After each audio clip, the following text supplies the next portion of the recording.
Om Shanti, Om Shanti. Good morning. आज हम सुनते हैं 17-23 के अनमोल मधुरमा वाक्य। आज सतगुरुवार, प्यारे बाबा का वरदानी दिन। बाबा कहते, मीठे बच्चे, तुम्हें मुख से कुछ भी बोलना नहीं, सच्चे दिल से एक बाप को निरंतर याद करना है। तुम्हें मुख से कुछ भी बोलना नहीं है, सच्चे दिल से एक बाप को निरंतर याद करना है। सच्चे दिल पर ही साहिब राजी है। प्रश्न है, सबसे अच्छा मैनर चरित्र कौन सा है? किस देव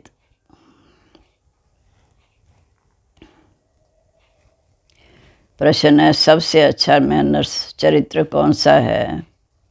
किस देवताई मैनर्स को तुम्हें धारण करना है? सदा हर्षित रहना बहुत अच्छा मैनर्स है। देवताएं सदा हर्षित होते हैं, पर खिलखिलाकर हंसना नहीं। आवाज़ से हंसना भी एक विकार है। तुम बच्चों को याद की गुप्त खुशी रहनी चाहिए।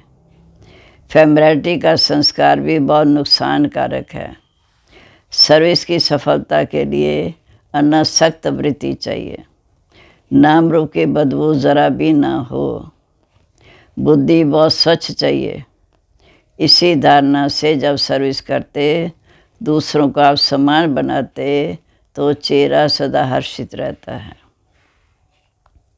गीत है, न वो हमसे जुदा होंगे, न उल्फत दिल से निकलेगी। ओम शांति। बच्चे जानते हैं, सो भी नंबर वार पुरुषार्थ अनुसार, क्योंकि कहा जाता है सच्ची दिल पर साहिब राजी। दिल भी आत्मा में है ना, तो सच्चे साहब को याद करो तो सुख मिलेगा। याद माना अंदर से, मन बुद्धि से याद करना। याद माना अंदर में बाप को याद करना। जप साहिब को। जब कार्य ये नहीं कि मुख से कुछ बोलते रहो, नहीं, याद करते रहो तो बहुत सुख मिलेगा। औरों को भी आप समान बनाना है। किसको समझाना भी बड़ा सहज है। जैसे सच्ची पतिव्रता स्त्री सिवाय पति के और किसको भी लव नहीं करती है, वैसे आत्मा को, उस पर लौकी बेहद के बाप को सच्ची दिल से याद करना है। जैसे आशुक माशुक का प्यार होता है, वह नाम रूप पर मरते हैं, विकार की वहाँ कोई बात नहीं रहती। आशुक माशुक को, माशुक आशुक को याद करते हैं बस, और कहाँ बुद्धि जाती नहीं। भल धंधा दौरी भी करते हैं, परंतु दिल एक के साथ रहती है। वह पवित्रता की याद है। इस ज्ञान में भी बच्चे आशिक बहुत थोड़े हैं। माया ऐसी है जो नाक से पकड़ लेती है। दृष्टांत दिया हुआ है अंगद का। रावण ने कहा, देखें ये हिलता है या नहीं। दृष्टांत दिया हुआ है अंगद का। रावण ने कहा, देखें ये हिलता है या नहीं। जो तीखे तीखे महारथी हैं, उनको ही माया पछाड़ती है। जैसे चूहा काटता है, फूंक ऐसी देता जो पता नहीं पड़ता, ऐसे माया भी बड़ी ज़बरदस्त है। जो कोई बेकायदे चलन चलते हैं, तो अंदर से बुद्धि को गुप्त ताला लगा देती है। इसमें समझने की बड़ी बुद्धि चाहिए। बाबा को याद करने का बड़ा अभ्यास चाहिए। बाप से पूरा पूरा लव चाहिए। फिर बाबा कहते, तुमको सर्विस करनी है अनासक्त होकर। भल कोई कितना अच्छा बच्चा है, परंतु ऐसे नहीं कि उनके नाम रूप में फंस पड़ते हैं। इससे बड़ा नुकसान कर देते। बाप कहते, अपने को अशरीरी आत्मा समझकर मुझे याद करो।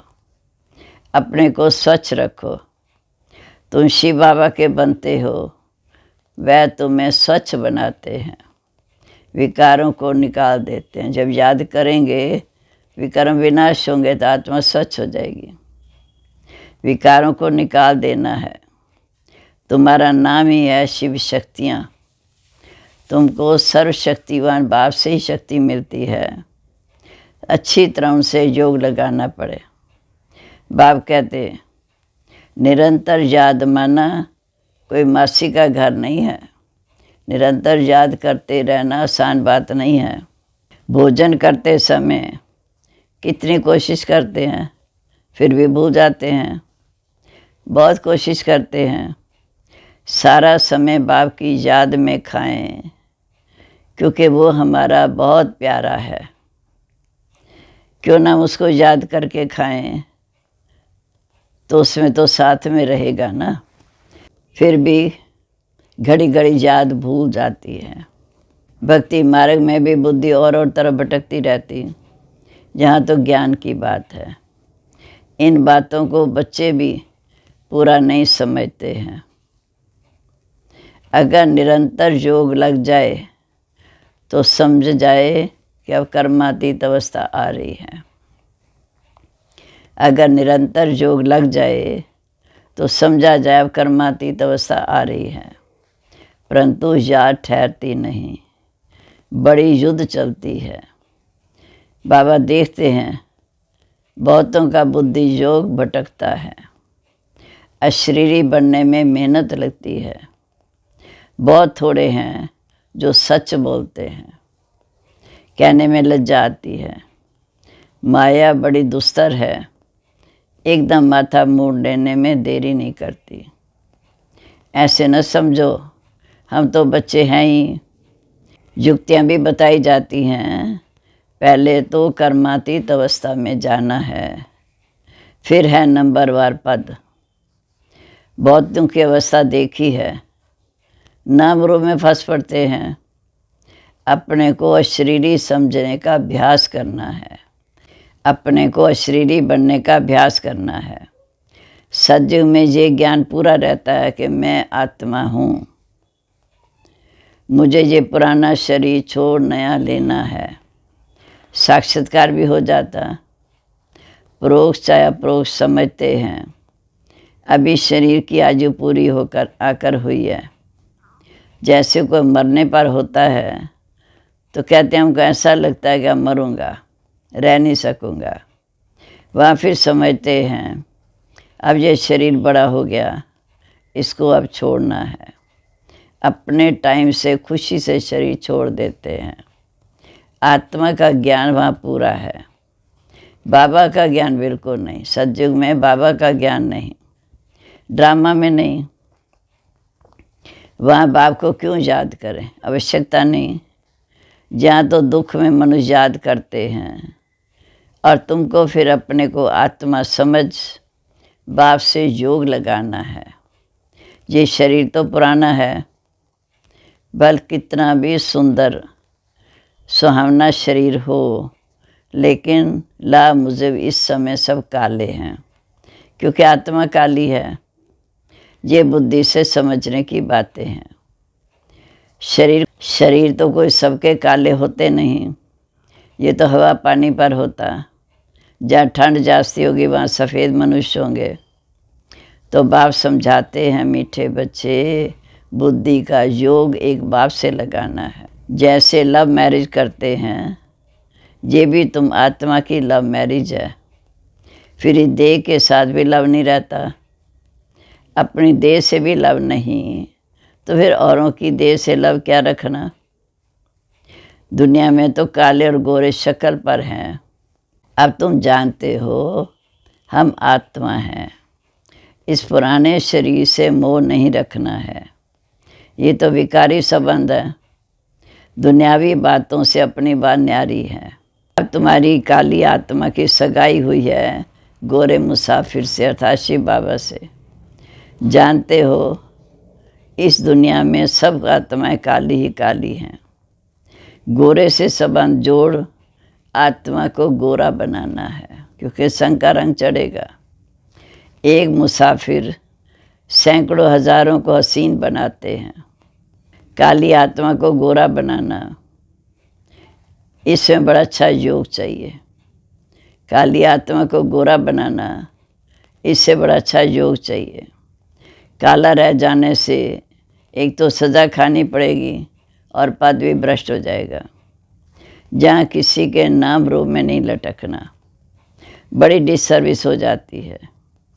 इसलिए बाबा समझाते हैं कि बच्चे खबरदार रहो।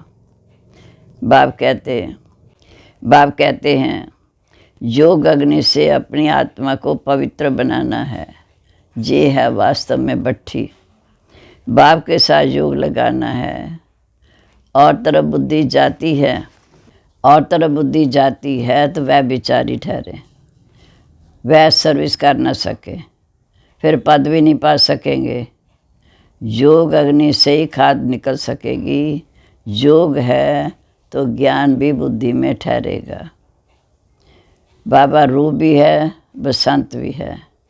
तुम बच्चे भी जितना रूप बसंत बनते जाएंगे उतनी ज्ञान की धारणा होती जाएगी। पहले आत्मा को पवित्र बनाना है। योग के बिना अपने को अथवा भारत को पवित्र बना नहीं सकेंगे। बाल सर्विस करते हैं, सेंटर खोलते हैं, परंतु माया नाक से एकदम पकड़ लेती, अहंकार आ जाता। हमने इतने सेंटर खोले, देहाभिमान आ जाता। बाप तो समझाते हैं अपने को आत्मा समझ, योग बाप से लगाओ, कोई विकर्म ना बन जाए। क्योंकि देहाभिमान में आकर कर्म करते हैं तो विकर्म बनता है। अगर बाबा को भूल कोई के नाम रूप में फंसते हैं तो बड़ा नुकसान हो जाता है। ये बड़ी भारी मंजिल है। विश्व का मालिक बनना कम बात है क्या? बाप की कितनी महिमा है। विश्व का मालिक बनना कम बात है क्या? बाप की कितनी महिमा है। कितने मंदिर बनाते हैं उनके नाम रूप पर। तुम जानते हो कि सोमनाथ का मंदिर किसने और कब बनाया? तुम जानते हो सोमनाथ का मंदिर कब और किसने बनाया? मंदिर भी नंबरवार बनाते हैं। सोमनाथ का मंदिर राजा विक्रमादित्य ने द्वापर में बनाया था। सोमनाथ के मंदिर के बाद फिर है लक्ष्मी नारायण का अथवा जगदम्बा का मंदिर। मनुष्य थोड़ी जानते हैं कि सोमनाथ का मंदिर किसने बनाया। वह तो निराकार है। निराकार के पुजारी निराकार शिव को ही पूजेंगे, परंतु जानते नहीं। तुम बच्चों में भी नंबरवार हैं। रात दिन सर्विस का होना रहना चाहिए। होना पूरा तब रहेगा जब देह अभिमान टूटेगा। देही अभिमानी बनना है। बाप के साथ पूरा योग लगाना है। उनका पूरा रिगार्ड रखना, शिव बाबा का पूरा रिगार्ड रखना था। श्रीमत पर चलना कोई मासी का घर नहीं है। ये तो बाप ही जानते हैं। कितने ऐसे नाजुक हैं जो कुछ कहो तो ट्रेटर बन जाते, वह फिर अपना ही खाना खराब कर देते। इतने तो ऐसे नाजुक हैं जो कुछ कहो तो झट ट्रेटर बन बिगड़ जाते हैं, वह फिर अपना ही खाना खराब कर देते। आश्चर्यवंत बाबा का बनंती फिर भगंती हो जाते, डिस सर्विस करने लग जाते। भागवत में भी मशहूर है, अमृत पीते पीते ट्रेटर बन फिर सताते हैं। बाप को तो कितना तरस पड़ता है कि ये फलाना कच्चा है, कोई भी समय ट्रेटर बन नुकसान कर सकता है। कोई भी समय ट्रेटर बन नुकसान कर सकता है। फिर कितने अबलाओं पर अत्याचार होते हैं। और सत्संगों में अब अत्याचार होते हैं क्या? यहाँ पहली बात है विष छोड़ना अर्थात पवित्र बनना। कहते भी हैं फलाना स्वर्ग पधारा, परंतु स्वर्ग है क्या कुछ भी जानते नहीं। वैसे बगैर अर्थ कोई बोल दे ऐसे कह देते हैं। अब तुम्हें समझ मिली है। बाप जानते हैं कौन कौन अच्छे फूल हैं। कोई हैं जिनमें नाम रूप में फंसने की बदबू नहीं है। शरीर के बगैर कोई बात ही कोई हैं जिनमें नाम रूप में फंसने की बदबू नहीं है, ज्ञान के बगैर कोई बात ही नहीं करेंगे। योग भी पूरा चाहिए। कोई काले तो पहले से हैं, फिर और ही भी कर्म कर काले हो जाएंगे। इस लश्कर में हाथियों का भी लश्कर है, शेर शेरनियों का भी लश्कर है, घोड़े घोड़ियों का भी है, बकरे बकरियों का भी है, सब हैं। चलन से मालूम पड़ जाता है कि ये जैसे रीढ़ भेड़ हैं, कुछ भी नहीं समझते, बुद्धि में बैठता ही नहीं। बाप कितना सहज करके समझाते हैं, मीठे बच्चे तुम आत्मा हो, तुम बेहद के बाप को याद नहीं कर सकते हो। आत्मा, तुम और तरफ से बुद्धि योग हटाकर मुझे याद करो। हे आत्मा, और तरफ से बुद्धि योग हटाकर मुझे याद करो। क्या तुम बाप को याद नहीं कर सकते हो और मित्र संबंधियों आदि की याद करते हो? मुझे याद करने में क्या मुश्किल है? बाबा कहते, माया तुम्हारा बुद्धि योग तोड़ देती है। अरे, बाप से जो वर्षा मिलता उसे गवा देंगे। तुम बुद्धि योग पूरा लगाओ तो विश्व का मालिक बन जाएंगे। देहाभिमान बनने से तुम भूलते हो। तुमको बार बार कहा जाता है, अपने को आत्मा समझो, एक बाप को निरंतर याद करो। जपो नहीं, आवाज़ नहीं करो, क्योंकि तुम्हें वाणी से परे जाना है। अंदर अंदर सिमरण करना है। आर्गन्स का सिर्फ आधार लेना है कि मैं आत्मा हूँ। शांति में रहकर बाप को याद करना। बाप है ज्ञान का सागर, नॉलेजफुल, उसमें सारी नॉलेज है। तुमको भी सिखलाते हैं कि एक बाप को याद करने से तुम आत्माएं पवित्र बन जाएंगी। होली ताज मिलेगा, पवित्रता का ताज मिलेगा। सृष्टि चक्र को जानने से रतन जड़ी ताज मिलेगा। डबल सिर ताजधारी बन जाएंगे। याद से भी कर्म विनाश होंगे, नहीं तो धर्मराज के डंडे खाने पड़ेंगे। फिर पद भी भ्रष्ट हो जाएगा। इसलिए बाप को याद ज़रूर करना है। याद करेंगे तो खुशी भी चाहिए गुप्त। लक्ष्मी नारायण का हर्षित मुख कहा जाता। सदा हर्षित मुख रहे, और हंसना अलग बात है। हर्षित मुख रहने से वह गुप्त खुशी रहती है। हर्षित रहना सबसे अच्छा है। खिलखिलाकर हंसना, आवाज़ से हंसना, ये भी एक विकार है। खुशी चेहरे पर आनी चाहिए। वो आएगी तब जब दूसरों को आप सम्मान बनाएंगे, देवता बनाएंगे। सर्विस और सर्विस मिली, ये भागा, दूसरी कोई बात नहीं। तुम बच्चे सर्विस करते हो, कांटों को कली बनाते हो। बाबा बच्चों को अच्छी पॉइंट बताते हैं।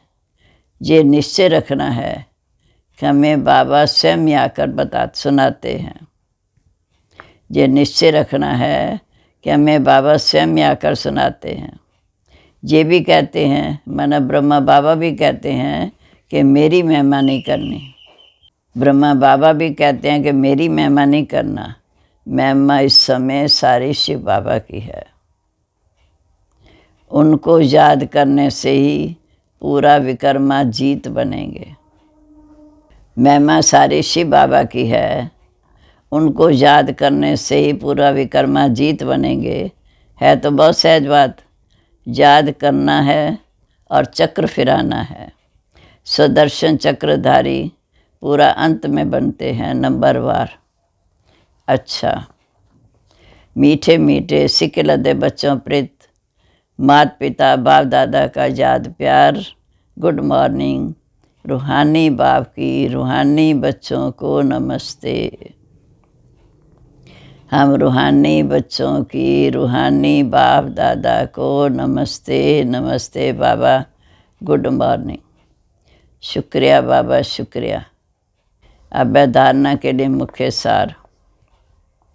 पहली पॉइंट है, बाप को साथ रखने की युक्ति रचनी है। भोजन पर भी याद में रहना है। अशरीरी बनने का अभ्यास करना है। अपनी पुरानी देह से भी लव नहीं रखना है। दूसरा, बाप का पूरा रिगार्ड रखना है। अहंकार में कभी नहीं आना है। नाम रूप की बीमारी से सदा दूर रहना है। ज्ञान योग में मस्त रहना है।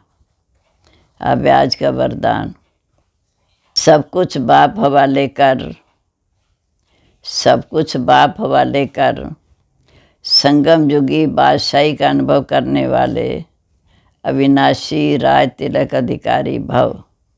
आजकल की बादशाही या तो धन दान करने से मिलती है या वोटों से मिलती है, इसलिए बाप बच्चों को स्वयं राज तिलक देते हैं। आजकल की बादशाही या तो धन दान करने से मिलती है या वोटों से मिलती है, लेकिन आप बच्चों को स्वयं बाप ने राज तिलक दे दिया है। बेपरवाह बादशाह, ये कितनी अच्छी स्थिति है। जब सब कुछ बाप के हवाले कर दिया तो परिवार किसकी होगी। जब सब कुछ बाप के हवाले कर दिया तो परिवार किसको होगी, बाप को। लेकिन ऐसे नहीं कि थोड़ा थोड़ा कहीं अपनी अथॉरिटी को या मनमत को छिपा कर रखा हो। अगर श्रीमत पर हैं तो बाप हवाले हैं। ऐसे सच्चे दिल से सब कुछ बाप के हवाले करने वाले डबल लाइट अविनाशी राज तिलक के अधिकारी भव। ऐसे सच्चे दिल से सब कुछ बाप हवाले करने वाले डबल लाइट अविनाशी राज तिलक के अधिकारी बनते हैं। स्लोगन है, एक एक वाक्य महावाक्य हो, कोई भी बोल व्यर्थ ना जाए, तब कहेंगे मास्टर सतगुरु। एक एक वाक्य महावाक्य हो, कोई भी बोल व्यर्थ ना जाए, तब कहेंगे मास्टर सतगुरु। ओम शांति।